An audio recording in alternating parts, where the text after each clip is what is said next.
বামপন্থীদের বিপুল ভোটে জয় করুন, জয় করুন, জয় করুন।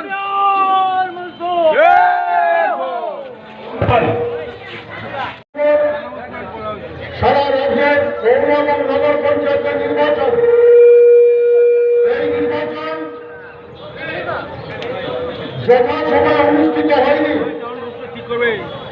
হচ্ছে দুর্বৃত্তরা বুক ফুলিয়ে ঘুরছে, একজনের বিরুদ্ধে ব্যবস্থা নিচ্ছেন না, এফআইআর করা হচ্ছে সুনির্দিষ্টভাবে কৈফিয়ত চাইবার জন্য। আরেকটা আলাদা করে মিছিল হবে ভোটের।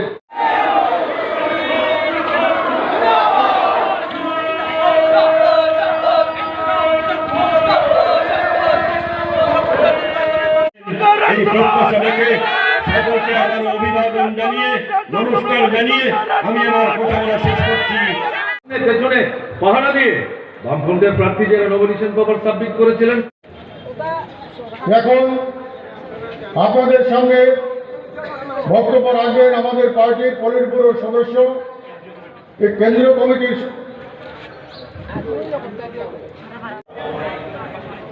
আমরা দেখেছি করোনার সময়ে রাজ্য সরকারের বিভিন্ন অনুষ্ঠান হয়েছে।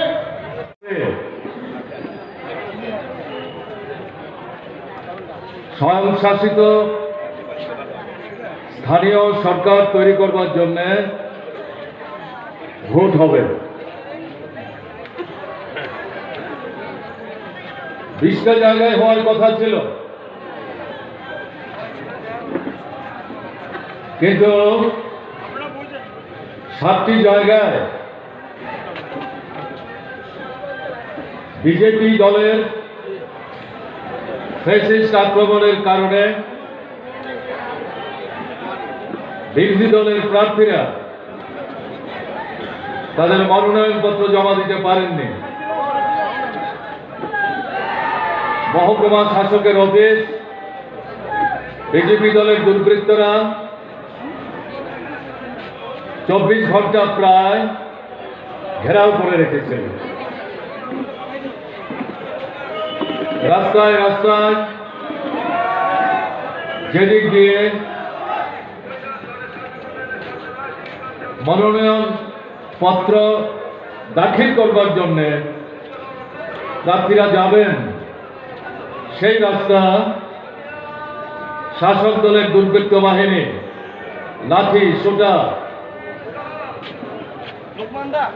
মারপিট করবার জন্য ধারালো অস্ত্রাদি হাতে নিয়ে রাস্তা দখল করে বাধা দেওয়ার চেষ্টা করেছে। নির্বাক পুলিশ লজ্জাজনকভাবে, এমনকি নিজেদের যে অপদার্থতা সেটাও ঢাকবার কোনো চেষ্টা করেনি।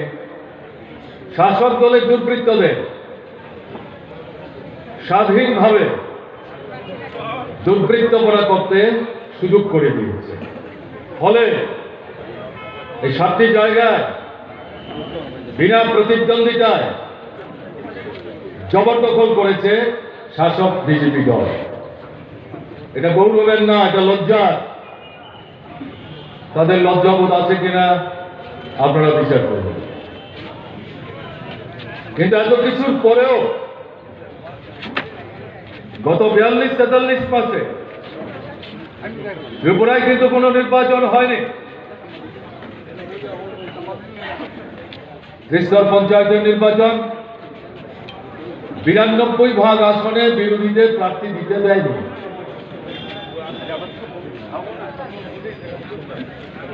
নগরের উপনির্বাচন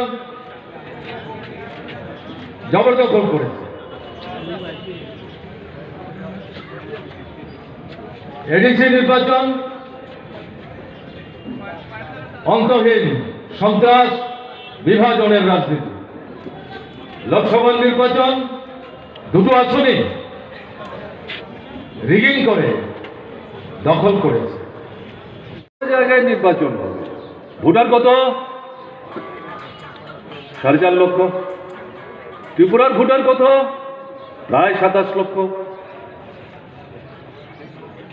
আপনাদের অনেকের মধ্যে প্রশ্ন থাকতে পারে, এটা নিয়ে তো মাথা ব্যথা কেন? ত্রিপুরার মানুষের মাথা ব্যথা একটা কারণে, আর শাসক দলের মাথা ব্যথা আরেকটা কারণে। ত্রিপুরার মানুষ এই নির্বাচনটা 4.5 লক্ষ 5.5 লক্ষ লোকের নির্বাচন হলেও ভোটাধিকার যাদের আছে, সারা ত্রিপুরার মানুষ আপনাদের কৈলাসহর সহ এই 13টা জায়গায় নির্বাচনের দিকে তাকিয়ে আছেন। তারা দেখতে চাইছেন এই নির্বাচনটা অন্তত কিরকম হয় আমরা দেখি, এবং কৈলাসহরের নগরবাসী সহ সব মিলিয়ে যে 13টা জায়গায় নির্বাচন হবে, নির্বাচক মণ্ডলে শহরে যারা বসবাস করেন বিচার বিবেচনায় অন্যদের চাইতে নাকি অনেক এগিয়ে, বিদ্বান বুদ্ধিমান সচেতন, খোঁজ খবর রাখেন, খবরাখবর রাখেন, ভালো মন্দ বিচার করার ক্ষমতা আছে তাদের। রাজ্যে কি চলছে তারা দেখছেন, তারা কি ভূমিকা নেন এটা দেখবার জন্য অপেক্ষা করছে। এই জায়গাটা হচ্ছে সাধারণ ত্রিপুরা মানুষের কাছে এই 13টা জায়গার 4.5 লক্ষ মানুষের যে ভোট, এই ভোটটার প্রতি আকর্ষণ এবং গুরুত্ব। সমস্ত আক্রমণ হুমকে উপেক্ষা করে মনোনয়নপত্র জমা দিয়েছিলেন, তাদেরকে এই লড়াইয়ে টিকে থাকবার জন্য বাড়ি ছেড়ে থাকতে হয়েছে,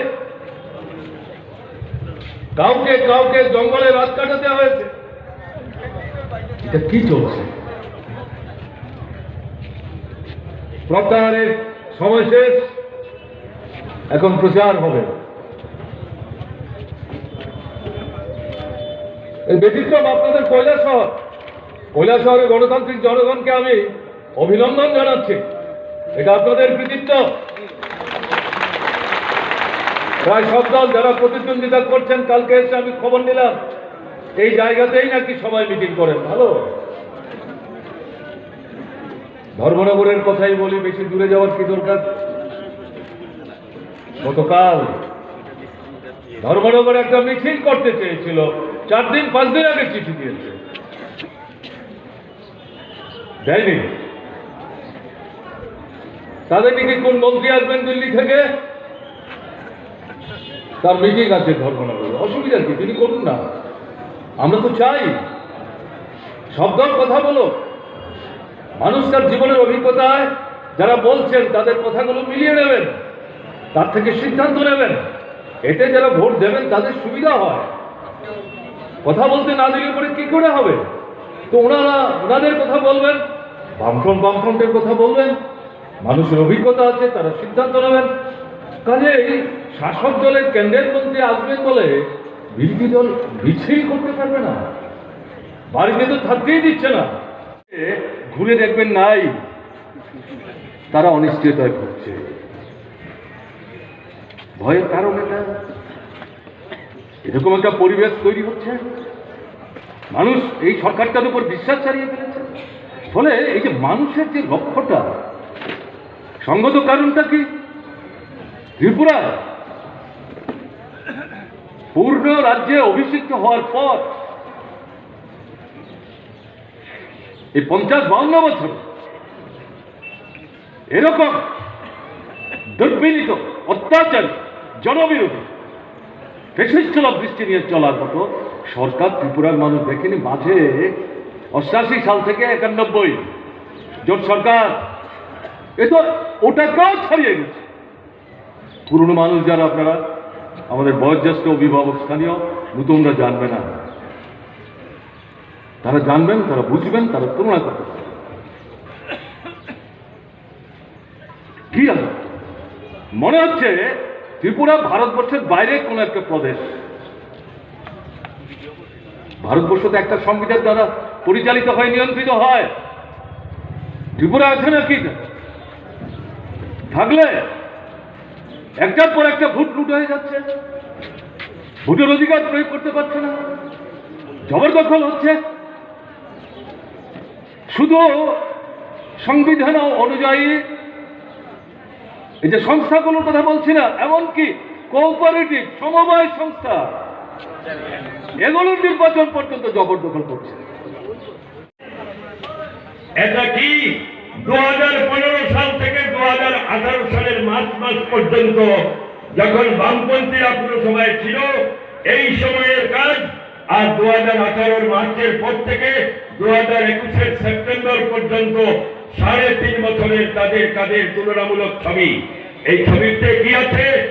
বামপন্থীরা যখন 3 বছর পুরো পরিষদ পরিচালনা করেছেন, এই 3 বছরে কৈলাসহর পুরো পরিষদ এলাকায় আরবান রোড, সিসি এবং ব্রিক্স লিংক তৈরি করেছেন 5880 মিটার, যাতে ব্যয় হয়েছে 1,44,68,000 টাকা। আর তাদের সময়ে অর্থাৎ এপ্রিল 2018 থেকে সেপ্টেম্বর 2021 এই সময়ের মধ্যে তারা রাস্তা নির্মাণ করেছেন মাত্র 1677 মিটার। তাদের 3.5 বছরে 1677 মিটার